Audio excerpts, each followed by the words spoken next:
बच्चे crash course Bhojpur में आप सभी का स्वागत है। बच्चों, मैं आज आप लोगों के समक्ष पुनः प्रेस, संस्कृति और राष्ट्रवाद यह चैप्टर लेकर उपस्थित हूँ। पिछले वीडियो में मैंने आप लोगों को इसी चैप्टर के तहत कुछ महत्वपूर्ण प्रश्नों के बारे में बताया था। आज मैं पुनः इसी चैप्टर से संबंधित कुछ और महत्वपूर्ण प्रश्नों के बारे में आप लोगों को मैं इस वीडियो के माध्यम से आज बताऊंगी। बच्चों, 30 शब्दों में लिखे ऐसा भी प्रश्न जो है वह पूछा जाता है। कोई एक तथ्य दे देगा आपको और बोलेगा कि इनके बारे में 30 शब्दों में या 50 शब्दों में लिखे। तो जैसे आज मैं आप लोगों को बताऊंगी छापाखाना, गुटेनबर्ग, यंग इंडिया, मराठा और बाइबिल। इन पांचों के बारे में मैं आप लोगों को उनके बारे में 30 शब्दों में लिखने के लिए बताऊंगी। सबसे पहले मैं आज आप लोगों को छापाखाना के बारे में मैं बताती हूँ कि छापाखाना के आविष्कार का महत्व इस भौतिक संसार में जिस तरह से आग, पहिया और लिपि ने तहलका मचाया था, उसी तरह से छापाखानों के आविष्कार ने भी तहलका मचाया। उसने अपनी उपस्थिति से पूरे विश्व के जीवन शैली को एक नया आयाम दिया।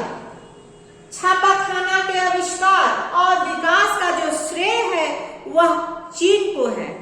बच्चों, इसमें एक नंबर का भी क्वेश्चन जो है वह बन सकता है, जैसे छापाखाना का आविष्कार और विकास का श्रेय किसको दिया जाता है, तो वहां पर आप लोग आंसर में बताएंगे कि चीन को।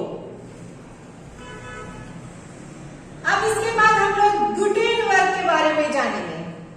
बच्चों, गुटेनबर्ग का जन्म जर्मनी के मेंज नगर में एक कृषक जमींदार परिवार में हुआ था। छापाखाना का आविष्कार गुटेनबर्ग ने 1450 ईस्वी में किया। गुटेनबर्ग ने मुद्रण स्याही का निर्माण किया और गुटेनबर्ग छपाई मशीन को मूवेबल टाइपिंग प्रिंटिंग मशीन भी कहा जाता है। तो इस तरह से 30 शब्दों में हमने गुटेनबर्ग की व्याख्या की। अगला जो है वह है यंग इंडिया।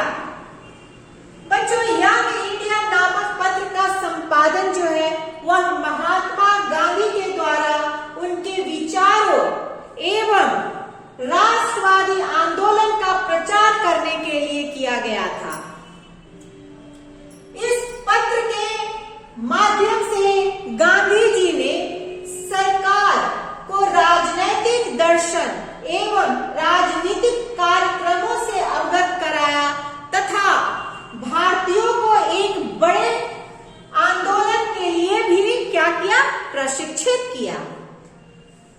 अगला जो है वह है मराठा के बारे में। बच्चों, अंग्रेजी भाषा में मराठा नामक समाचार पत्र की शुरुआत जो है वह बाल गंगाधर तिलक के संपादन में 1881 ईस्वी में बंबई से हुई। यह पत्र उग्रवादी विचारों से प्रभावित था तथा इसका जनमानस पर जो है वह व्यापक प्रभाव पड़ा। अगला जो है वह है बाइबिल।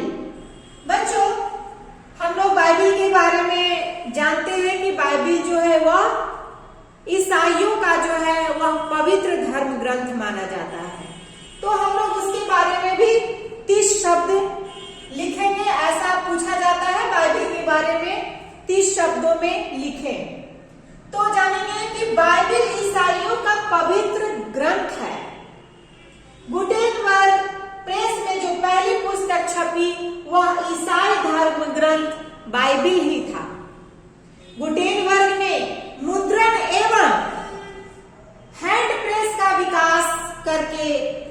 36 लाइन में बाइबिल को 1448 ईस्वी में छापा।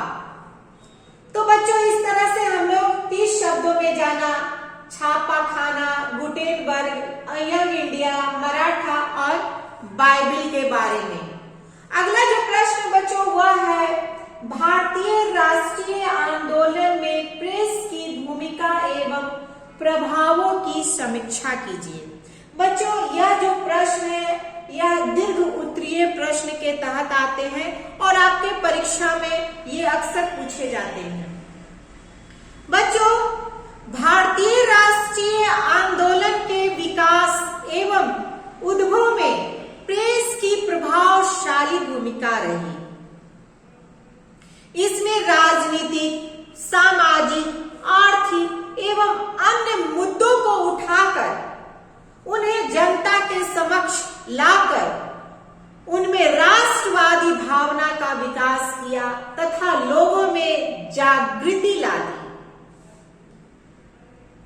प्रेस में प्रकाशित लेखों और समाचार पत्रों से भारतीय औपनिवेशिक शासन के वास्तविक स्वरूप से परिचित हुए लोग। वे अंग्रेजों की प्रजातीय विभेद, बच्चों जो अंग्रेज लोग भेदभाव की भावना को अपनाए रखे थे, उस प्रजातीय विभेद और शोषण की नीतियों से लोगों को परिचित कराया।